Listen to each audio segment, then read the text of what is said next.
Yes, good morning still. How are all you? All right. All right. Pretty amazing week this week. Something I didn't think that would play out the way it played. But less than 24 hours just ago, President Biden made the decision not to shift the August 31st deadline to withdraw our troops from Afghanistan. Even though some of our strongest allies from France and Britain and Germany requested it. Think for one moment, why is the UK and France and Germany there? Because 20 years ago, America was attacked. They were there to help defend us, and they requested a stay to go longer so their own citizens could get removed. The president now made the announcement that he will not, allowing the Taliban to direct our foreign policy. And now, with the very real prospect of thousands of Americans still stranded in Afghanistan on September 1st, the Biden administration is willing to accept the fact that they'll be leaving Americans behind in a Taliban stronghold.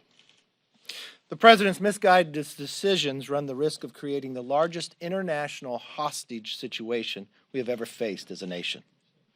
Yesterday, President Biden had an opportunity to address the public and answer questions about the ongoing crisis in Afghanistan. Instead, he made us wait a number of hours and then touted $5 trillion liberal wish list that will increase greater inflation and transform our country in the worst way possible. Then he delivered a few minutes worth of remarks on the evacuation efforts, but did not say how many Americans are still stranded. The most embarrassing part, though, is that he refused to take questions.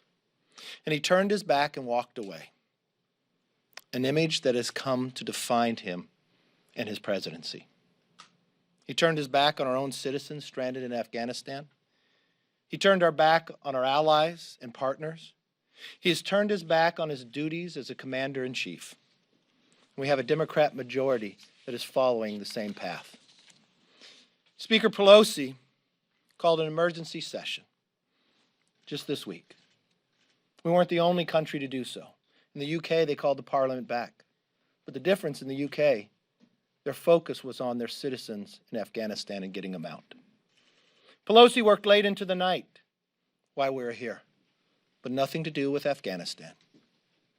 Speaker Pelosi asked the help of the president to make phone calls, not to pass any bills, to put resources to get more Americans out of Afghanistan. It was to pass close to $5 trillion, not to debate it, but to deem it. Every single Democrat voted for that, and every single Democrat voted against Congressman Gallagher's PQ that would ask that we could get the number on a daily basis of how many Americans are in Afghanistan and to stay until the mission is done that all Americans are out. That $5 trillion, not 1 cent will be used in the situation of Afghanistan. It's a complete failure of leadership. If you listen to Speaker Pelosi's speech yesterday, great day of pride for America and Democrats. A great day of pride for American Democrats. That's what Speaker Pelosi said on the floor. Not mentioning any Gold Star families, not mentioning the veterans, even those who serve in her own conference, who had she stayed the whole hearing, could have heard the comments that they made inside the briefing, the frustration that they felt as well. I can't imagine the amount of pain being caused to our veterans. We're less than just 3 weeks away from the 20th anniversary. I want to take a moment and I want to speak directly to them, to the Gold Star families and to the veterans. You did everything your country asked of you. You should be proud that you helped take the fight to the enemy and you prevented a major terrorist attack from happening on our own soil.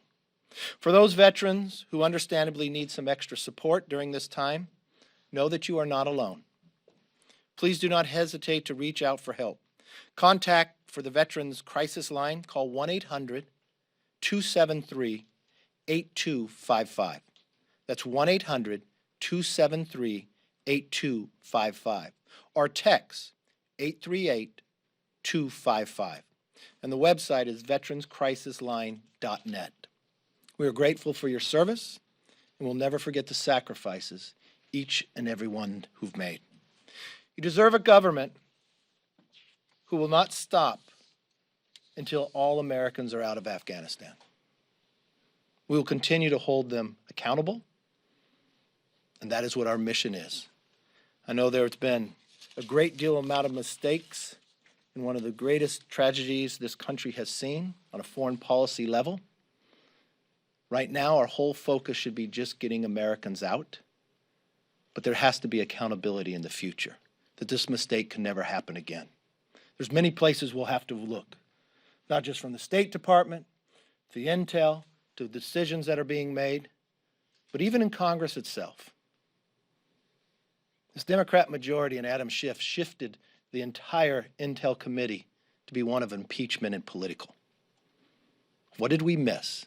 Devin Nunes has warned us time and before. The number of hearings they wanted to look on an international basis of what's the threats out there. We now have a border that is open. When I traveled to it earlier this year, it was then that we found we had been arresting people on the terrorist watch list from Yemen. When I brought forth that on a press conference, I was criticized by Democrats. Congressman Gallegos. He said I was not telling the truth, I was lying. He has not apologized for that. We now have 5,000 prisoners that were released in Afghanistan. We have more than 100 different countries of individuals coming across our southern border. We have a president that opened it up. Now is the time to close it. This country is less safe today than we were 20 years ago based upon the actions that have just taken place. Allowing Taliban to control our foreign policy, weaponizing them, reports now that they have more Black Hawks than Australia. From the aircraft, to the drones, to the weaponry. They have more support than they had before just from their own military buildup of the weapons that they've taken from America. Now a border that is open and a fear of what the future holds. This has all got to change. And the presidency has to change his foreign policy as well. With that, let's open it up for questions. Yes, ma'am. Thanks, Leader McCarthy. So 2 members have gone to Afghanistan yesterday. Can I get your reaction to their trip?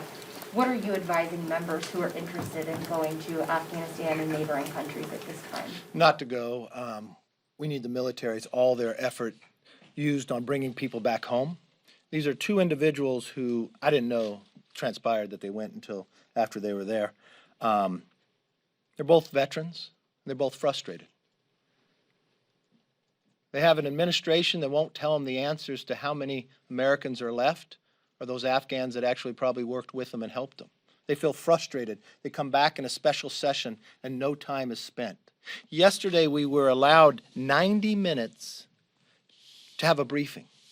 While people were still lined up, a number of members, the Democrats shut it down and said, no, we have to have a hard break to go back and debate the $5 trillion bill. I objected. I thought this was more important. But they would not allow them to even be able to talk to the Secretary of State, Secretary of Defense, and others, lined up, Republicans and Democrats alike. But that's what they chose the time to do.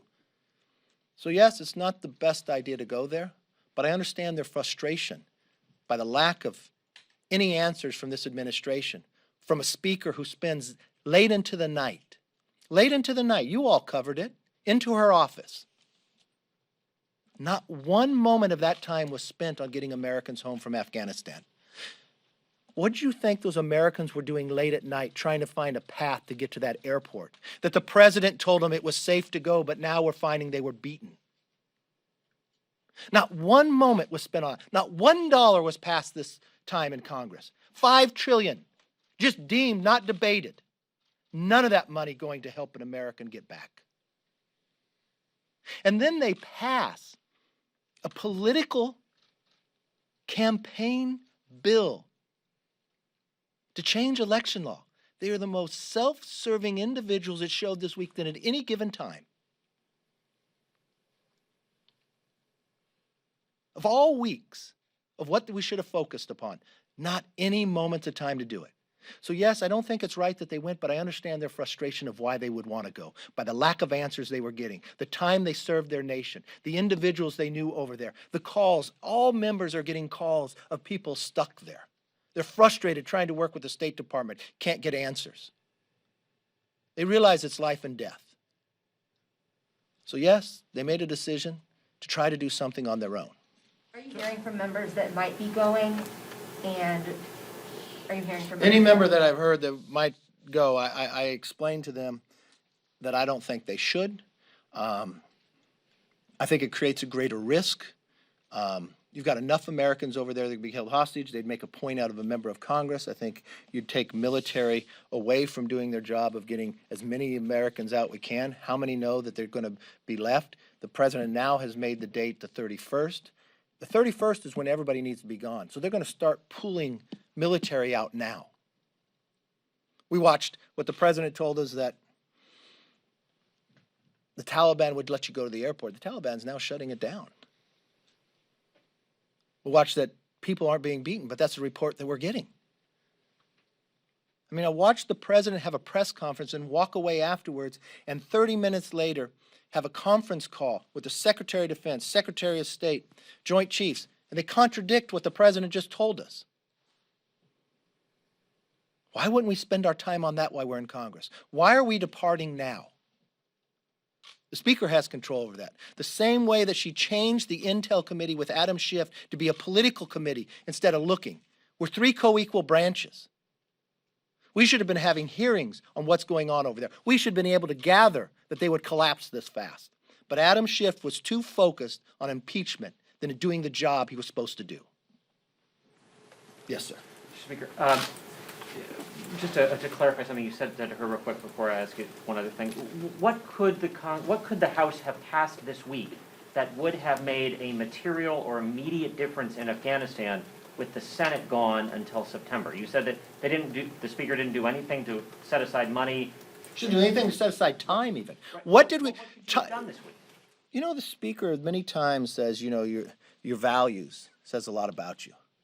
Time is of your value, right? How much time did we spend on this while the world was watching? How much time did we spend on it where Afghans were clinging to our planes and falling off? How much time did we spend on finding more Americans that were actually there? What we could have done is actually take up Gallagher's bill. Tell us how many Americans are there right now. Make a statement of Congress where we're co-equal branches, that we will not leave until every American comes home. At the very least, that's what we should have done. We should have held hearings of what more do we need there. Do we need more troops there to make sure it's safer, to get people home faster? Then do it. Send the message to the president. We're our own body. We can speak for ourselves, and we should. But under this majority, the Speaker decided we would not. The only thing we would speak about is $5 trillion for a socialist wish list. They care more about their socialist spending than they do saving Americans' lives, because that's what they spent their time on, that's what they spent their emotion on, that's what they even brought the president in to call their own members. They threatened their own members' spouses' jobs. They threatened political money for a campaign just to vote. They made no threat to save American lives. They cut us off when members were standing in line to have a discussion with the Secretary of State, the Secretary of Defense, and the Joint Chiefs. They said, no, we had a hard and fast time period. It has to be over. We have to get back to the floor to debate everything but Afghanistan. Why members from both parties were standing in line requesting the opportunity. So yes, there's a lot that we could have done. Paul. The January 6th committee is issuing a document preservation request to telecom companies for contacts of that day. And there's been suggestions that lawmakers would also be part of that documentation request. Are you aware of it? And in terms of your own records, would you just turn them over to the committee if they asked? Well, the only thing I learned more about this committee is more political than it is. You have reports now that the FBI is finished with their report. And I think it goes against everything the politics of the Democrats want to believe. You now watch that the Democrats in a time of Afghanistan, that they want to use their majority power to get people's phone records. They come from members of Congress, they're coming for everybody's thing. It's kind of amusing to me of how political they will go with this. I told the American public who I talked to that day. I literally went and talked to the American public on 3 different networks that day. I don't know.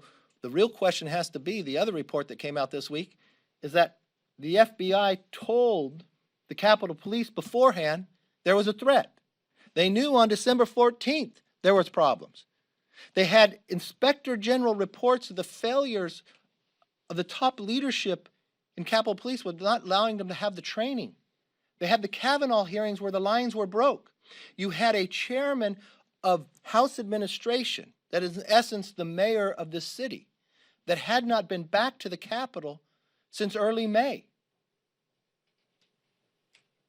that didn't take up any of it. You had a Republican on House administration that offered legislation and changes, correcting which Inspector General found, which never the majority allowing it to come forward.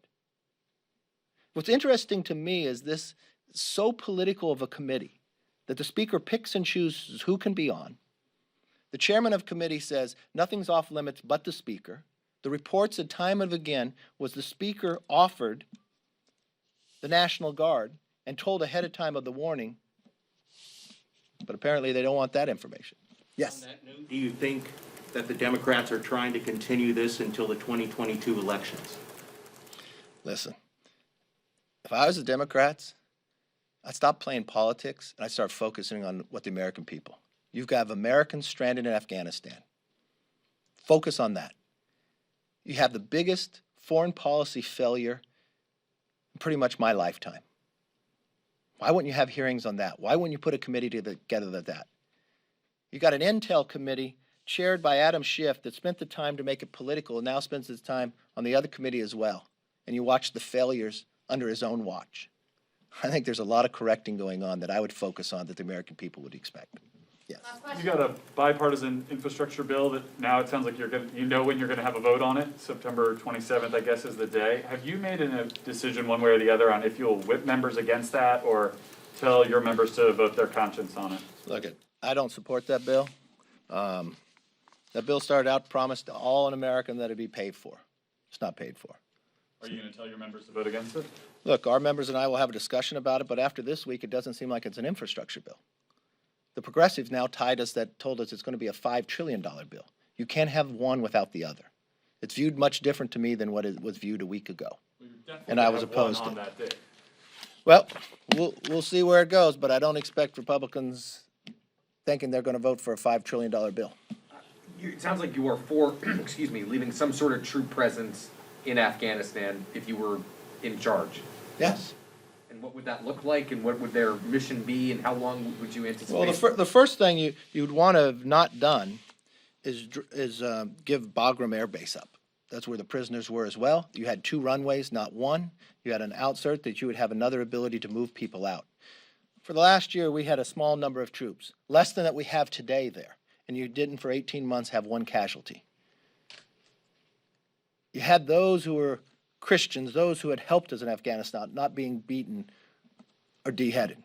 You have comedians not being killed at that time too. You actually had some peace in the country. I think that was working. For the president, and this is why we should have hearings on this. What information was given? Who knew what, when? And for the president to stand just approximately a month beforehand and tell us it would not fall, that it's this 300,000 strong military, but to criticize those in the Afghan who've lost thousands in the military fighting with us, to pull out the air cover, I think those are the things we should have some hearings about to get to the answer that we never make this type of mistake again. Was President Trump wrong to agree to withdraw troops? Well, President Trump had actually decreased the troops from 15,000 to 2,500 and not 1 casualty. President Trump's, But there was the deal to withdraw. it wasn't this deal. I think Mike Pompeo and President Trump have been very clear about this. Even the former Secretary of Defense have been very clear about this. There were requirements that had to be met. You watch time and again, whenever the Taliban did not meet the requirement, there was ramifications for that. Quick, swift and very difficult. The other thing that you'd have to think about in the Taliban, they watched this president time and again with a crisis. Back away from Putin, ransomware, pay it. China, provide them. I just read a report before I walked out here. Allow Huawei chips to be sold.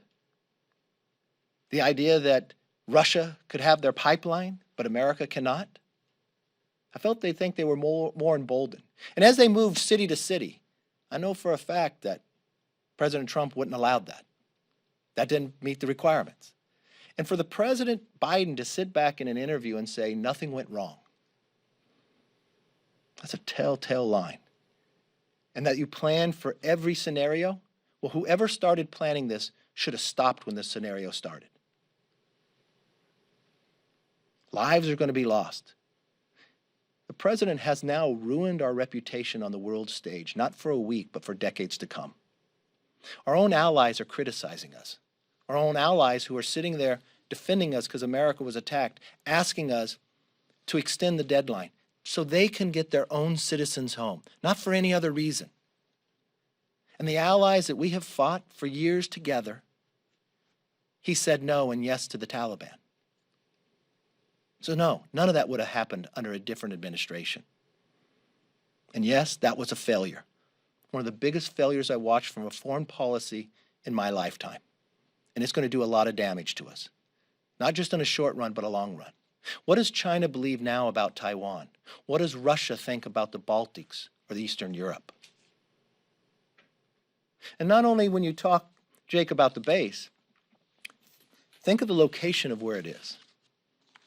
The president talks about looking over, having eyes ahead of time. That base proximity to Russia, to China, to Pakistan. The idea of terrorists coming again from Afghanistan. You now, when you move people out, you don't have the intel. But the administration says, since you bring up the base, that it's they don't have a capacity problem, and Bagram is 2.5 hours from Kabul, and they say, in their estimation, there's very little strategic value in getting people out to keeping it open. They say, that's their estimation. They say most of the people they're trying to evacuate are in Kabul. They also said the Afghan government wouldn't collapse. They've said a lot. They also said they've also said you could get to the airport. They've also said a lot of things. Some things they've been right on some things, but on Bagram. No, they have not been right at all. And think about Bagram. You have 2 runways. You have 1 runway. Do you think every single American is sitting in Kabul? Bagram is not that far from Kabul. Why wouldn't you have 2 different options? You have other people throughout this country. And if you built a military base there, where we had sustained it for 20 years, why wouldn't you maintain it? We keep a base in Cuba today. Why wouldn't we keep a base for forward looking? Why wouldn't we keep a base in that geographical region of the world? Why would we release it? Why, if there was not one casualty in the last 18 months and only 2,500 troops had to be there, we were securing what we need to do. Why would you give it up? And first and foremost, if you were going to draw down, the Taliban fights in the summer and hibernates in the winter. If you were going to allow the Afghan government to sustain itself, why would you draw down when the Taliban is at its height? Why? Who made that decision? And why would you remove the military before you remove the civilians? And why would the president just days before says he's going to maintain normal operations in the embassy? How could we be that far wrong? So no, they didn't get anything right. And no, when he stands before us and tells us it's safe to go, and then you find out 30 minutes later it's not, I don't believe it was right to close the base. And you asked me a question, I would have kept it open. And I would have kept open. It gives you more options. If you're holding a gavel next year, would you want to see a select committee look into this? Look, we have. Do it all in one? No, we have a tremendous benefit here in Congress, not just on a Republican side, but a Democrat side too, of a number of members who served in the military. From all aspects. I mean, if you just listen to the newest member of Congress, Jake Elsley, this guy flew F-18s. He didn't just fly F-18s. And you know who his wingman was? Mike Garcia, off the aircraft carrier. But he also went into Afghanistan as a targeting person. He did it with Morgan Luttrell, who happens to be running for Congress. Twin brother of Mark Luttrell, who Morgan was a Navy SEAL. Normally, you only go for about 3 days. They got stuck there for 30 days, ran out of food in 6. These are people that have been there. You have Navy SEALs. You have from Brian Mass, who lost his legs, to Dan Crenshaw. You have Crow on the other side of the aisle. We have people who have such expertise, who are on the ground and knowing. I would take it through all committees, from Armed Services to Foreign Affairs to Intel, and I would change Intel Committee back to the purpose of what their responsibility was. They have a responsibility of overseeing the agencies. But what did they do? They turned it to look within. They spent it as a political arm. Impeachment has never gone through the Intel Committee until the Democrats made it political. How much time had Adam Schiff spent of looking around the world of what his responsibility is? And when you're on the Intel Committee, you learn things that other members do not know. But he spent all of his time on politics. So yeah, I would look at that of what failure he created too. McCarthy. Yes. So you said that you are discouraging members from going to Afghanistan, but you also said you understand the frustration of Congressman Moulton and Congressman Meyer.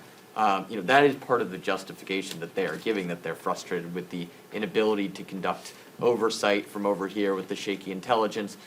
Are you concerned that some of your more, I want to say, impressionable members are going to take you saying that you understand this frustration No. as subliminal encouragement to make these No, trips? I just watched Speaker Pelosi answer that question. I think that's the most time she spent on Afghanistan all week. And it offended me. It offended me as an American. She spent her time to criticize somebody. Look, they shouldn't go. But these people are veterans. You know what they came when they got called back here? I talked to Peter Meyer a couple different times. I'll show you the text that he sent me was working to get people out. That's what his time. He was frustrated. You know how many calls I would get about the State Department they won't answer? I got an interpreter I worked with. Their families, they're stuck inside a house. They don't know that they can go out. Or an American family, and they're frustrated as a member of Congress trying to help these individuals, getting nowhere in sight. And they come back to Congress, called back in a special, and all they spend their time on is $5 trillion. Did you say you talked to Meyer during the trip? No, He said it was no. working on getting This was people out. prior. I knew nothing of Meyer taking. Meyer never talked to me about the trip. Never asked my opinion. Never asked for approval.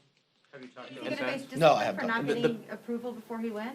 Huh? Would he face any sort of discipline for not getting approval before he went, and to in fact discourage other ones who might have a notion to go? I now? don't think others really have the opportunity to go since everything's being pulled out. And I don't think it's smart for others to go. You're putting yourself, not yourself in harm's way, but you're putting Americans in harm's way if the military has to protect you, in which they will do, and they should not. Are you interested in leading a CODEL at some point to Afghanistan or a neighboring country in the near future? Now, I've been to Afghanistan before. I don't know if it's going to be able to have a CODEL. Do you think the Taliban is going to be a friendly government we're going to go interchange with? I mean, maybe the president thinks so, but I don't see that.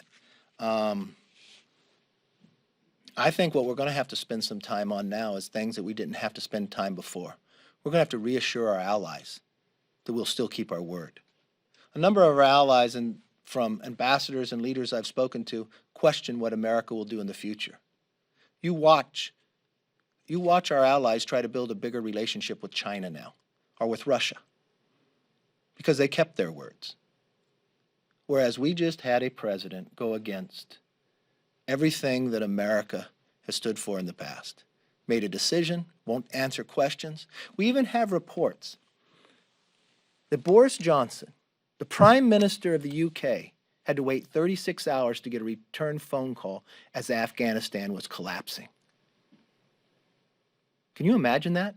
That our president is sitting at Camp David, and if the reports are true, how can that be possible? They are there with their military, risking their lives because America was attacked. They want to get their citizens out. And they're relying on our president just to try to get a phone call back. And when he has a G7 meeting, and they all request, can we have more time? He lets the Taliban decide the date, not the situation on the ground.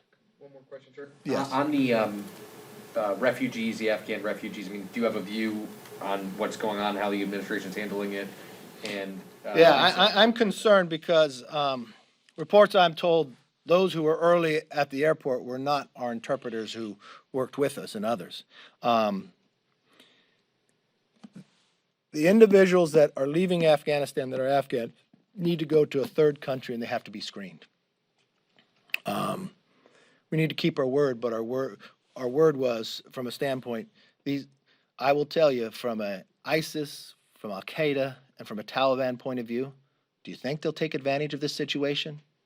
Do you think they put some people in there? I pretty much believe they would. Just as we have people on the terrorist watch list coming into our open borders that need to stop. And that's something that the president has caused as well. If Thank they're you. screened, would you support taking tens of thousands of Afghan SIV applicants into the country recently? Let's see who they are, let's see what our promises are, and let's keep them. Thank you all.